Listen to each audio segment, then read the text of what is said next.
So what details are available leading up to the circumstances of Anderson's contact experience? Well, he was inside the maintenance facility on August 11th, 1970. He was working with 4 other nuclear weapons technicians. He was supervising them while they were performing general maintenance on the nuclear weapon.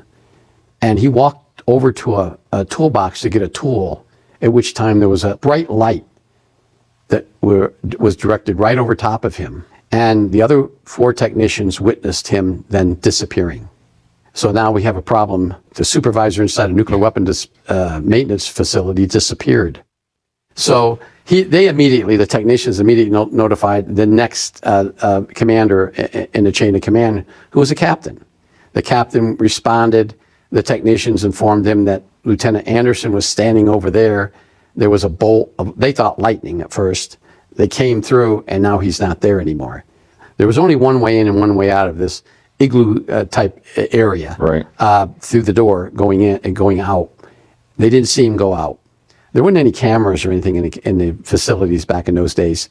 So the captain immediately notified the commander, the base commander. They started a search. Security police was involved in a search of inside the weapons storage area and all over the base. They figured he had to be someplace. And then eventually OSI was brought in. What was their emotional state? I mean, this doesn't happen every day, you know, on these nuclear bases. That's true. And these 4 technicians, some of them were young. They were under 20 years old. I think there was one that was 19. One was had just gotten, had been there for more than a few months. He just got out of a technical school. And there were 2 more senior technicians. And this happened only a few feet away from where they were. And they were shocked, totally shocked. And the senior person, I believe he was a staff sergeant, he reacted first by going over to look at where Lieutenant Anderson had been, and then realized he's not there anymore. And they started looking around to try to figure out what happened to him.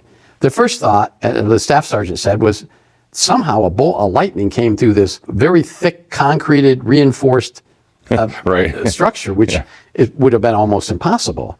But then he looked around to try to figure out maybe it was something else that occurred, and Anderson went to hide someplace. Okay. But they're inside this igloo, and there wasn't any place to hide. So they knew he couldn't got beyond. He would have had to fake some way to get beyond through that one door past these nuclear technicians. Sure, yeah. And they couldn't figure it out. That must have been really discombobulating for them. Like, what after that then? What was their conclusion? They didn't know. What happened after they searched his apartment, which was off base in Tacoma. Okay. And they took his car, and I believe they took it to the FBI office, and they basically took it apart to see if there was anything in there that would maybe indicate he was a spy, he was committing espionage, he maybe tried to take something out of the storage area. Another thing they did was they did an immediate inventory of everything classified, the tools, the documents, the restricted data manuals for that particular weapon system. They want to make sure nothing was missing out of that. And there wasn't anything missing. Everything was accounted for. So then he started an espionage investigation, and that lasted for a good year. Oh my. But at the end, still nothing. Still nothing. Were there any specific claims on the duration of his absence? Well, here's the strange part of it. 5 years later, exactly 5 years later, August 11th, 1975, a security policeman was walking a perimeter, and he sees this person walking towards him. And this person had a badge on. He was in an Air Force uniform, displaying first lieutenant bars, an Air Force utility uniform. Wow. And he immediately challenged that person. And this person was, as the security policeman related later, was in a daze. He didn't know where he was. So when the security policeman walked up to him, challenging him with an M16 pointing at Lieutenant Anderson, he noticed that he did have a badge on. So as the security policeman looked at that badge was an old badge that expired in 1973, 2 years earlier. So he immediately took Lieutenant Anderson in custody, turned him around and took him back to the main gate area of the weapons storage area. Now, when the security policeman walked him up to the front area, notifying his supervisor, who was a security police master sergeant, I found this guy in there and he's not on the entry control log. and he has a badge that expired. They don't know how he got in there. There was a senior master sergeant, a nuclear weapons technician, that recognized him. He said, "That's Lieutenant Anderson." Oh, goodness. And so they, of course, the security policeman, they didn't know who Lieutenant Anderson was. He said, "Okay, how did he get in here?" Well, the senior master sergeant didn't know. He said, "I don't know, but he used to work here. He disappeared 5 years ago." Was he found on the outside of the perimeter of the base or on the inside? He was found in the inside. Wow. Meaning he had to get through three layers of security to get in there. So nobody saw a beam of light. The security policeman that found him, first thing they asked him was, "Did you see a beam of light?" He just, nothing. I just saw him walking up towards me. And he was in a daze. He seemed like he was out of it. His eyes weren't focusing on me. As when they brought him up to the front. Now they have a dilemma. How did this guy who had been missing 5 years end up in the same area that he disappeared from? Well, is he talking? Is he saying, "Hey guys," or anything? He didn't say a word until the medical personnel got there. He seemed like he was out of it. So they called the ambulance, but the security police maintained custody of him. He was transported to the local clinic. And 5 years later, the Air Force had a bigger clinic there. In 1970, they had a little clinic. But anyway, they transported him to the clinic to be examined. And the doctor in the emergency room of the clinic said he is suffering from a traumatic episode. And he can't understand exactly what, because Lieutenant Anderson hasn't been able to talk. He hadn't said a word. And plus, one of the things which was somewhat ironic when he took him into the clinic, he's in an Air Force uniform with a security badge, and he has an ID card on him. His ID card had expired a couple years before, and they're saying, "We can't find any medical records on this guy. This guy's assigned to this base." And the senior master sergeant who was with him at the time, along with the security police, is saying he was 5 years ago, but he disappeared. Mm-hmm. Now, you can imagine trying to explain all this to a doctor, a captain, Air Force captain who was a doctor, and he was trying to make sense of all this.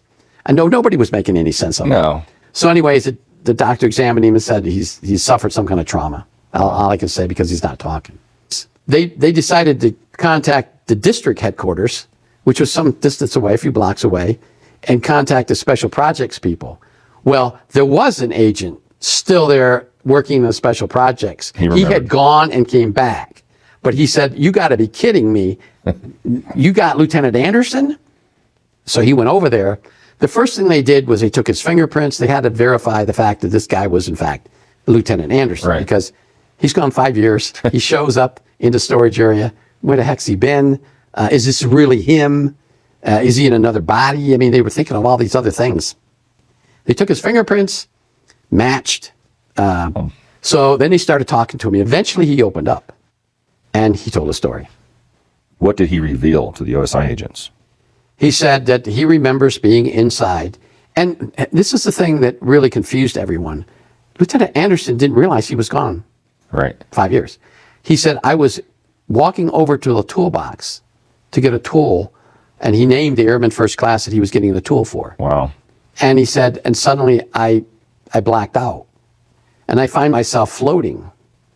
And then I'm in some kind of container, a round container.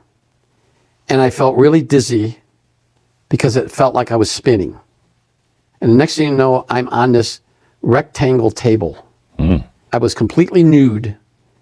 And I looked around, I see these beings, he called them humanoids, started talking to me. Eventually he opened up and he told a story. What did he reveal to the OSI agents? He said that he remembers being inside. And this is the thing that really confused everyone. Lieutenant Anderson didn't realize he was gone. 5 years. He said, "I was walking over to the toolbox to get a tool," and he named the Airman First Class that he was getting the tool for. Wow. And he said, "And suddenly I blacked out. And I find myself floating. And then I'm in some kind of container, a round container. And I felt really dizzy because it felt like I was spinning. And the next thing you know, I'm on this rectangle table. I was completely nude. And I looked around, I see these beings, he called them humanoids. He said they weren't more than 4.5 to 5 feet tall. They have large heads. They didn't have any ears. They had large eyes, slits for nose, a small slit for a mouth, and large fingers, but no thumbs. What color were they? They were gray, dark gray in color. He said what he noticed was there was a platform that some of them were on that were walking down. And he noticed that their arms were proportionally longer than they should be. Right. Their arms reached down to the mid-calves.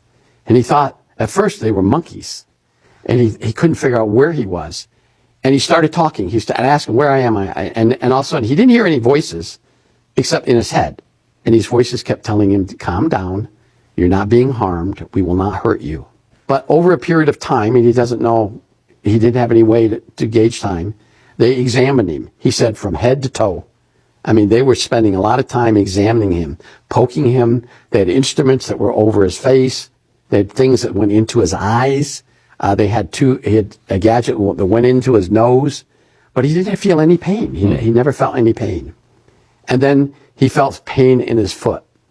And he realized that they had taken a toenail off his foot, but there was no blood. And then he felt dizzy again, and then he found himself in a chair, a metal chair with a big brace over him so he couldn't move. And he's looking around, and all he sees are these beings, these humanoids, and they weren't talking to him in a voice. They were talking to him through his head. And they started asking him all these questions about what he did. And they kept talking about the destructive metal containers. Wow. And he didn't understand at first, what are you talking about? Right. And he's talking in a voice, but they seem to be understanding him, but they're not responding in a voice, they're responding to his head. He kept asking him, I don't know what you're talking about. What metal containers? And they said the destructive metal containers that you make. And then he realized, oh, they're talking about the nuclear weapons. Right. And then he asked them, are you talking about nuclear weapons? They didn't seem to know what that was, which was odd to him. Right. And then he kept asking them, where am I? Where am I? Where am I? And they were responding in his head, you're with us. You're safe. And so over a period of time, and he doesn't know how much time, they kept asking him questions. Finally, he said, I'm not going to answer any of your questions anymore. I can't talk about that. I don't know who you are, and you ask me questions that are classified. They didn't seem to understand what he was talking about. The next thing he knew, there was this big metal ring that came over his head. And when it came over his head, he couldn't see. It was like he went blind. And then he started feeling strange pulses, almost like electrical pulses in his brain. And then he started seeing things, all these strange things in his eyes. But he had his eyes open, he said, but he couldn't see. Except for these strange appearances in front of his eyes. Illusions, he called them. And he didn't know how long this was happening. And then suddenly this ring came back, went up above his head, and he could see again. And then he realized, now, he's so smart. He's a lieutenant in the Air Force, went to college. Yeah. He had some intelligence. Then he realized they just read my mind. And then he realized that these things were not humans. They were probably from another planet. And he's probably at that planet.